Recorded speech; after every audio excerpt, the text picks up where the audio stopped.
Just so you know, I do have a Minnesota Viking helmet. All right, that looks And, good. yeah, I've got some Baylor stuff too. I'm not just Texas. I see. In the house today is the legendary Alfred Anderson. How you doing, my friend? Hey, doing good, Tony. Best to be with you today. It's good to see you. How y'all surviving the coronavirus? Are y'all quarantined? Absolutely, we're doing the best we can. I got an 8-year-old, and he's driving me crazy because he feel real bad because he just found out he can't go back to school and visit with his friends anymore. That this is it. Absolutely. But wife and I, we are doing well, trying to stay inside and locked down for the most part. And every now and then I have to go out and get groceries or something, pick something up from the store. But other than that, everything's good, brother. We do the same thing. I think we're in day 35 or 40. It seems like 140, but it's tough. But again, I want to thank you for coming on and talking to us. Growing up, what was your favorite team? My favorite team was the Miami Dolphins. You were the Dolphins, not a Cowboy fan, huh? I was never a big Cowboy fan. And you're from Texas. I can't believe that. My best friends was Cowboy fan, but I just wasn't a Cowboy fan growing up. And maybe if they would have drafted me, then I would have been a Cowboy fan. I understand. I was looking at some old video of you last night on YouTube, and I was amazed at, by the way, it brought back some good memories of Floyd Casey Stadium. I forgot. I mean, just looking at the video just brings back good memories. Do you have the same thought about that, Floyd Casey? I have some great memories of Floyd Casey. Golly, even from my freshman year till the end of my senior year was great memories. One game at Floyd Casey was we were playing SMU, and SMU was ranked, and they came in there and they jumped on us like 21-0, at halftime. I was at that game. That was a game, and then all of a sudden I ended up scoring the first touchdown, and then I remember hitting Radar Hope with a halfback pass, and that kind of got us momentum going, and we ended up scoring and ended up beating them, probably about 4 points that game. Yeah, I remember that very well. Was it Eric Dickerson? Eric Dickerson, Craig James. Yeah. I first met you at the Bob Lilly Golf Celebrity many years ago, and I really appreciate you you're a very approachable guy. A lot of those people, when you go to those places, are not very approachable. I never got that feeling with you, and I really appreciated that. You took time to talk to whoever, and that means a lot to just a regular fan like myself. So I wanted you to know that. Well, thank you. I don't mind talking to anyone. It kind of remind me like when I was playing and when we signed autograph, a lot of people just walk, but I take my time and sign. Even though I'm dead tired, I still take the time to sign those autographs for those kids. The other thing that by looking at the video, I forgot how big the shoulder pads were back then. They were huge. There's no telling how many you would have got if they were half the size. You know what? Those were some very special shoulder pads I had at Baylor, and I was hoping I could have took those and took them to Minnesota because they were so thick and cushioned that I didn't feel anything. I bet not. But and then the other thing that I remember was I had forgotten is the Baylor uniforms. That's my favorite uniform. The gold helmet and the green and the yellow. Not saying the uniforms now aren't that great, but I like the classic Baylor ones. I wish they would do that as a throwback one. That just brought back good memories. But I can remember you playing very, very vividly. You're from Waco, Richfield, correct? Yes, sir. And I'm a Midway boy. But were you a quarterback in high school? I was a quarterback, I guess freshman to my senior year, but my sophomore year I started at strong safety. My junior year, they moved me at running back, but I was always the backup quarterback for Mike Fisher at that time. Okay. And then when Mike left, Coach Danny Palmer left, and then we got a new head coach, Tom Flood. And Flood came in and he said, "Hey, you're going to be my quarterback." And I said, "Okay." So I finally got a chance to play quarterback full time. I was recruited as a quarterback. At that time, quarterback was the position I wanted to play. And those, like your favorite team, Texas that came in and asked me to play defensive back. And I said, well, I want to play quarterback. And, if I can't play quarterback, you might as well go on and look for someone else. But for the most part, everybody was recruiting me at a quarterback. Who all you got recruited by? Oh, all the Southwest Conference team, Oklahoma. Wow. So what made you recruited? What made you pick Baylor? Baylor was actually was second on my list. My first team was the University of Houston. Coach Yeoman came out and watched me play, and they was crazy about me. And I remember visiting one time, and they had my jersey. They showed my jersey, my name on the back, number 12. And 18 years old, that's very exciting. You're not joking. And that's why I tell people all the time that it's always important to go and visit the school you want to go to, because then you really have a great feeling if that's the school that you want to go to or you need to go to. And as I went to visit Houston on my recruiting trip, there were some guys, they were drinking and smoking 8 o'clock in the morning. And it's like, man, no, I can't do this. This is not me. Right. And so I remember coming back that Monday, Coach Taft showed up. He came over to the school because he knew Houston was my number one. At that time, I was hardly thinking University of Houston. And he came over and said, "Hey, Alfred, how'd your trip go?" I said, "Well, Coach, it went okay, but I don't think I'm going to go to Houston." And next thing I know, Coach Taft calling up Dave Campbell. And he said, "Dave Campbell, Alfred." So I get on the phone and I said, "Yeah, Mr. Campbell, I'm thinking about going to Baylor." I didn't say I was going to Baylor. I said, "I'm thinking about going to Baylor." And next thing I know, on the wire, Alfred Anderson has committed to Baylor. Oh, no. And just like, wow, I didn't say I was going to Baylor. I said, "I'm thinking about it." Then after that, I said, "Well, I guess I'm going to Baylor." Hey, Baylor, they were good. I mean, in 1979, they were great. Right, because they went to the Peach Bowl and ended up winning that game. And then when I came in as a freshman, we ended up winning the Southwest Conference. Mm-hmm. And so, like I said, combo and a whole bit. Yeah, it was the best. Actually, come to think of it, it was the best decision that I made. Well, I enjoyed it. Even though I'm a Longhorn fan, I'm also a Baylor fan. I'm especially back. My best friends growing up, they were all Baylor fans. Of course, I grew up near Austin, so naturally I'm a Longhorn fan. But I became a Baylor fan too. But when you came, was Coach Turner your coach? Coach Turner was my running back coach. Yes, Turner. He's an old friend of the family. He was a great man. Yeah, absolutely. And I miss Coach Turner.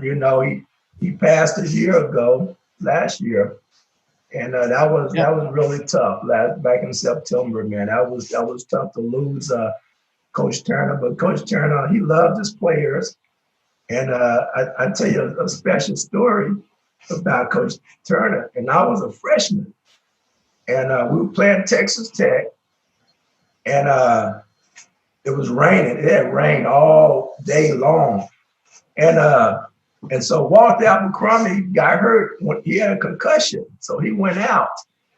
And I'm a freshman. And you still got Phillip Ward and Dennis Gentry and some more guys that was upper class than I was. And Coach Dow said, "Alfred, get in there." And so I'm getting ready to go in there, and Coach Turner, no, coach, no, coach, no. He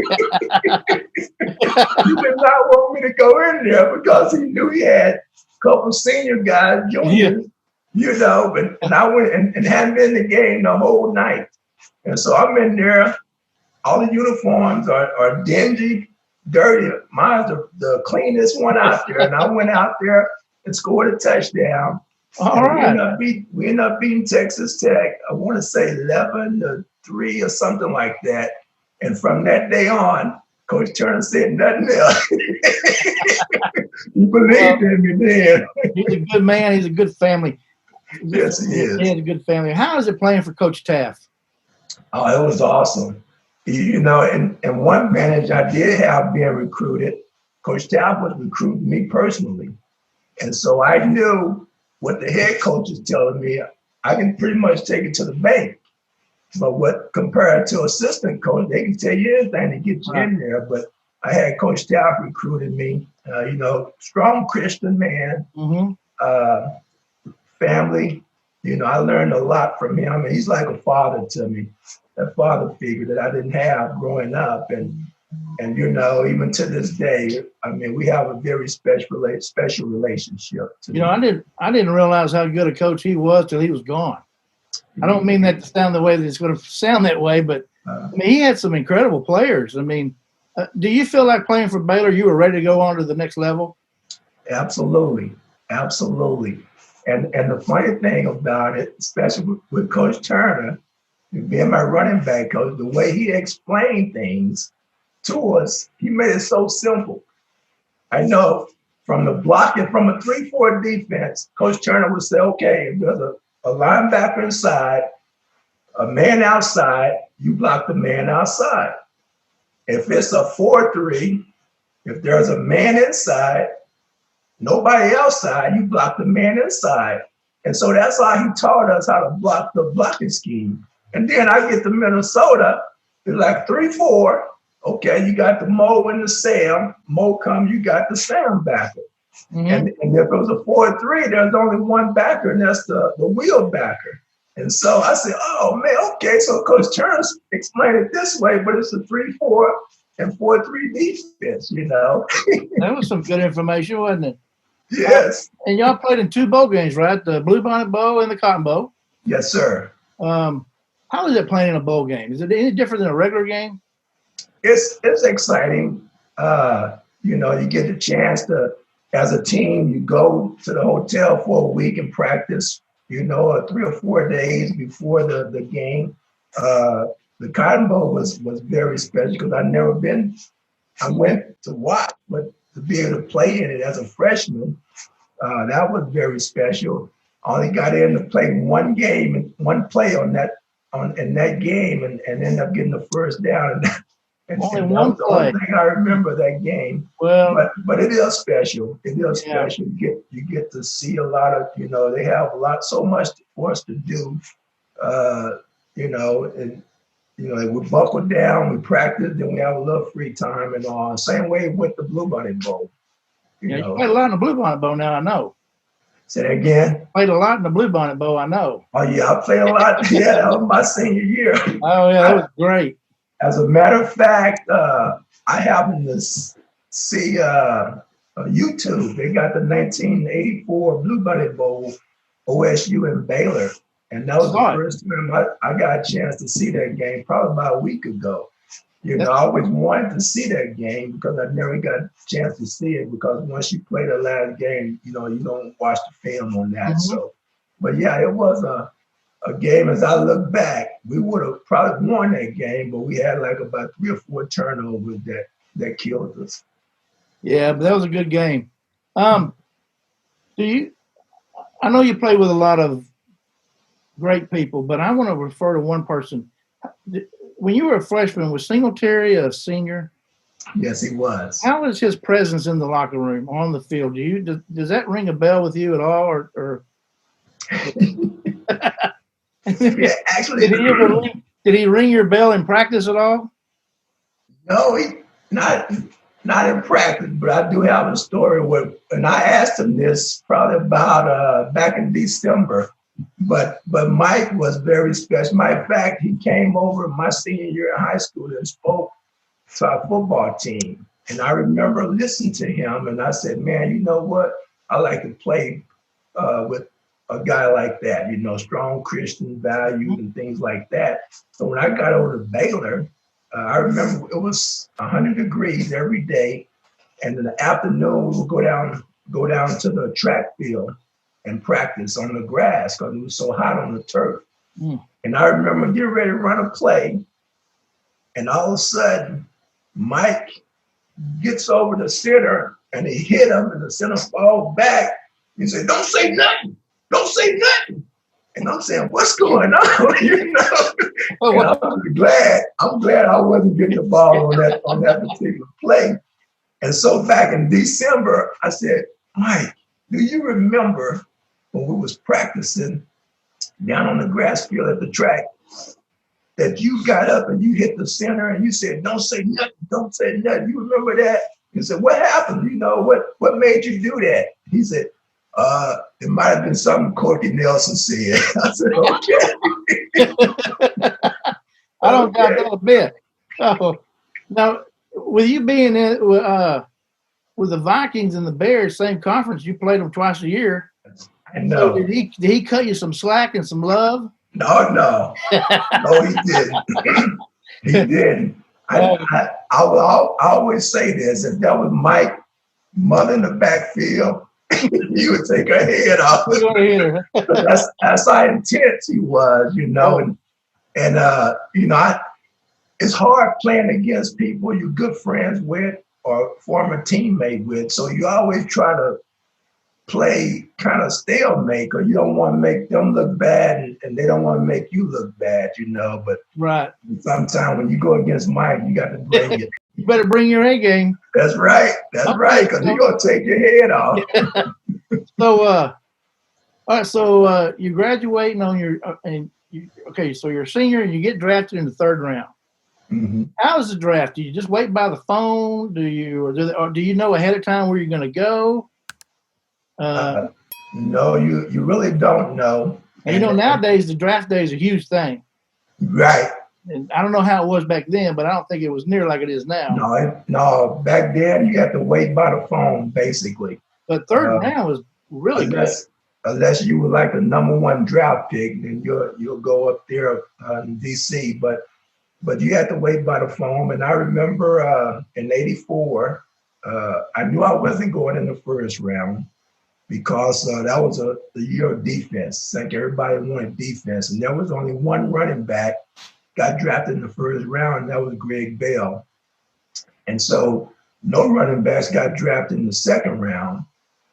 And then the third round, as I'm sitting by the phone, I get a call. It was Kansas City Chiefs. And they said, Alfred, we're gonna be up next and we're gonna draft you. And so I'm waiting and say, okay, Kansas City, get ready to draft me. And so next thing I know, because you're watching the TV, ESPN, because that's how you know who's getting drafted or whatever if you don't get a call. And so I'm waiting, and all of a sudden come across the television and said Kansas City drafted Herman Hurd. I said, Herman Hurd? I never heard of Herman Hurd. But then as I was excited, then all of a sudden like, oh man, you know, and you just waiting and waiting. Oh yeah. And then finally I get another call. And because, you know, friends always want to call, well, what happened? You got drafted yet? You know, I say, don't call me. Just quit calling me. And so finally I get a call and my sister said, Alfred, somebody from Minnesota. And I said, what? And so there was Coach Les Steckles. And he said, hey, Alfred, just want you to know you're going to be a Minnesota Viking, so we get ready to draft you. And so, and at that time, I was like the fourth running back taken in the draft. And so so Minnesota drafted me, and I was excited, relieved that now I don't have to sit at the television and wait by the telephone. And so I was really excited knowing that it was over with. And I remember getting in my car, just driving around, you know, just getting away from all that other stuff. And then find out that they drafted my buddy, Alan Rice.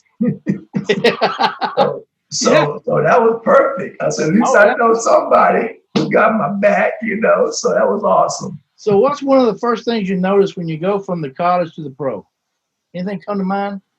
Well, the thing come to mind is everybody's good. And I remember my first preseason game, I was lined up and we were playing my favorite team, Miami Dolphins. And I remember seeing Benny Malone because I used to watch him. And all of a sudden, I was thinking like, man, there go Benny Malone. And then it's like, wow, you know what? If I wasn't as good as them, I wouldn't be here. So after that, I realized I'm just as good as they are.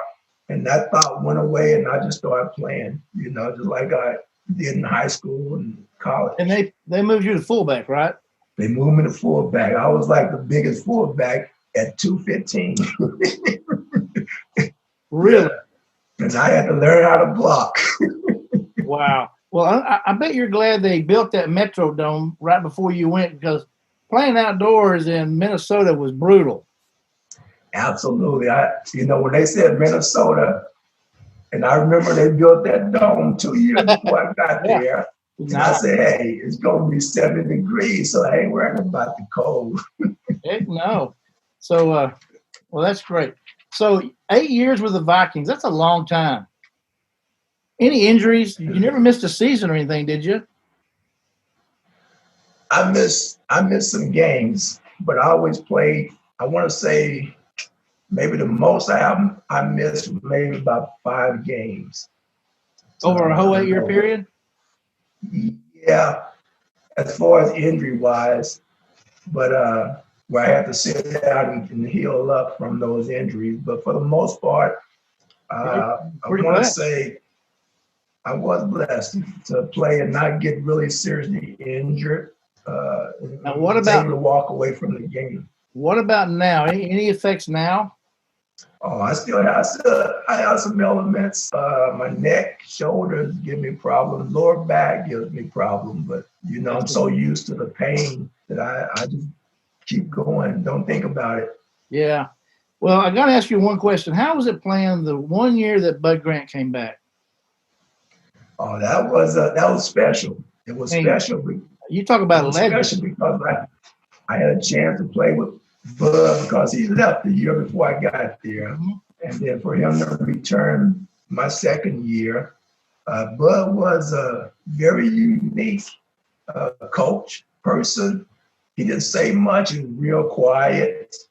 And I remember halfway through the season, I was kneeling down, and he came over and said something to me, and we started smiling. I said, well, I guess he liked me then, because he said something to me, because usually he don't talk, especially veterans that's been there, he'll talk to, but the new guys, he didn't say much to.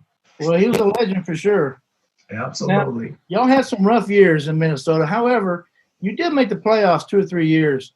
Were you one game away from the Super Bowl, or did I read that wrong? Yes, we were. That's what I thought. Yes, we were. That was the year. Matter of fact, we were one game short, and then St. Louis beat Dallas, or Dallas beat St. Louis, somebody that ended up getting us in the playoff in '87. And then we had a run. We played New Orleans. New Orleans was supposed to beat us. We ended up beating them 44-10. And then we went on to play San Francisco. And we ended up beating them 36-20-something. And Washington beat us 17-10. And that would knock us from going on to play Denver in the Super Bowl. So one game away. Wow. But, hey, you were there. We were there. Yeah. We was there. So let me ask you, how did you know when it was time for you to retire? I mean, was that a difficult time for you, or did you just know it's time for you? Well, I'll tell you, for me, my goal was to at least play 10 years. I had already set in my mind that after 10 years, I was going to retire. I was done. And so I needed 2 more years. And then Jerry Burns who was Bud Grant offensive coordinator for 20-something years. He was a head coach for the last 6 years of my the years I was there. And he ended up retiring. But if he would have probably stayed, I might could have got those 2 more years in. But he retired, and Bud and Denny Green came in. Mm-hmm. And usually when you get a new coach in, basically they come in and want to clean house. Right. So if and kind of rebuild the team. And so I was caught up during that time. And I remember asking the general manager, because we had plan B. And I said, well, don't protect me, so I can go out and see if there's another team that I can play. Because I realized in the mini camp, I wasn't getting any reps. So I can kind of see the writing on the wall. And then and at that time, I wasn't under contract too. Mm. And so a couple of guys got hurt because I was in Texas getting ready, because my family and I, we had just moved back to Texas because I knew that I was pretty much on my way out of Minnesota. So I wanted to kind of establish something here in Texas. So when I played my last game, I'd get on the plane and come back to Texas. And so some guys got hurt, and so they had to sign me. And so I go and I'm playing my hardest, because I knew I had to make the team, even though I was trying to look for a trade at the same time my agent was. And then as we got to that last game, I was playing, doing well. And then all of a sudden I go in the game and I'm moving the ball. We're moving the ball when I'm in there. Then all of a sudden he sent a rookie in. Coach Green sent a rookie in. I come out. I said, okay. So the next series, I go back out there again. He sent a rookie. I said, okay, I'm done. Because been in the league for 8 years. You kind of know, when it's it. Because you see realize guys who've been there and all of a sudden they're not going in anymore, then you know that's it. So I knew when I came out the second time, I knew it's over with. So I'll be getting that call, and that's what happened. So, but like I said, I was blessed to play 8 years, and that's a blessing in itself. Oh, it sure is. Now, when you retired, did you consider? I'm surprised you didn't go into coaching. Did that ever cross your mind? Only coaching I did was coach my sons, but I saw how much time it was consuming. Well, coaches, they don't have time for their families, and I didn't want to be isolated from my family. And I mean, that's all they do: eat, sleep, football. And, right. and a lot of the coaches, especially on the NFL league, I mean, they pretty much sleep there all night long sometimes. Mm-hmm. But I know I didn't want to be a coach because of so much time consuming. Well, that's a testament that you're a family man. That's good. So what are you doing now? Right now, pretty much retired now. Okay. So what I was doing, a friend of mine has a construction company, and I was his superintendent for the last 3 years. And so now I'm pretty much, since they improved the CBA, so I'm ready to start getting my pension and just enjoy life. Enjoy life, yeah. Are you still active with the Baylor Nation? Do you still go to all the games? I do catch about 2 or 3 games a year, yes. And eventually I'm trying to talk to my wife and maybe moving back to Waco, and hopefully in another 10 years, my youngest son, I'm trying to get him to go to Baylor, so that way I know I can move back to Waco. Do your boys play ball? Yeah, like I said, my oldest son, they played. My oldest son played at Baylor for a little bit, and then he ended up giving it us because Coach Browse was, before Coach Browse got there, Coach Guy Morris was going to give him a scholarship because he had walked on. He had transferred from Southeast Missouri, and he had walked on to Baylor. And Coach Guy Morris was going to give him a scholarship, and then they fired Coach Morris, and then they hired Art Browse. And then and I told my son, at that time they wasn't going to give him. He just got tired of hearing the same thing. We're going to give you the scholarship or whatever. And so he said he didn't want to play. He was just going to transfer to UTA and get his degree and move on. And I tried to warn him. I said, hey, Tony, you've been doing this all your life. Give it another year. I said, just stay there this year. Then, this is your 5th year anyway, because you got redshirted as a freshman. And then you can try out for the NFL. Mm-hmm. And about a week later, dang, man, I shouldn't have done this. I tried to warn you, son. You just can't just stop doing what you've been doing all these years and stuff. But that's the route he went. But my youngest one, he's a special breed. Matter of fact, his granddaddy is Jim Hines. Jim Hines was the 1968 fastest man in the world in the 100 meters during that time. Really? So he's very special. Yeah. So he got speed. What is so he got his gene, my gene. So he's very special. Where is he going to go to school? I'm trying to get him to go to Baylor, but he wants to go to Texas. Hey, there's nothing wrong with that. Hey,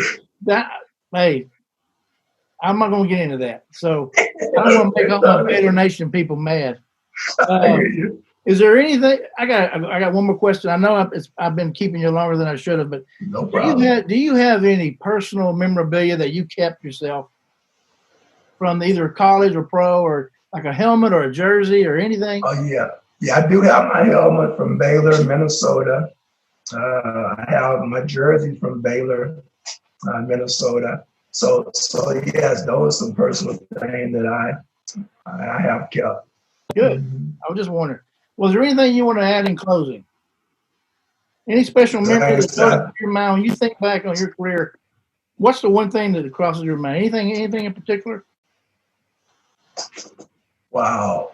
Like I said, it's everything that I have done. First of all, I have to thank my Lord and Savior, because without him, none of this would have been possible.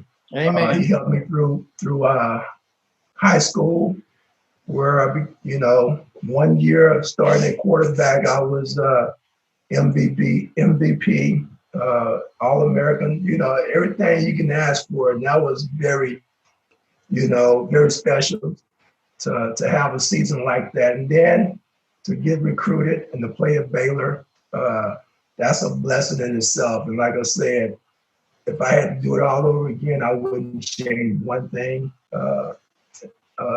The steps that I made to get through Baylor to get that degree, man, that was the most important thing that I always had told my mom. She had passed before, that I would get that degree from Baylor. And then the dream come true to play in the NFL and to play 8 years with Minnesota Vikings. I couldn't ask for anything more than that. Just so you know, I do have a Minnesota Viking helmet. All right, that looks good. Yeah, I've got some Baylor stuff too. I'm not just Texas. I see. I see. So I can't thank you enough for coming on. So thanks for the stories and everything, and hopefully I can have you back again sometime. Hey, sounds good. Just let me know. Okay, my friend. You take care of yourself. All right, brother. Be blessed.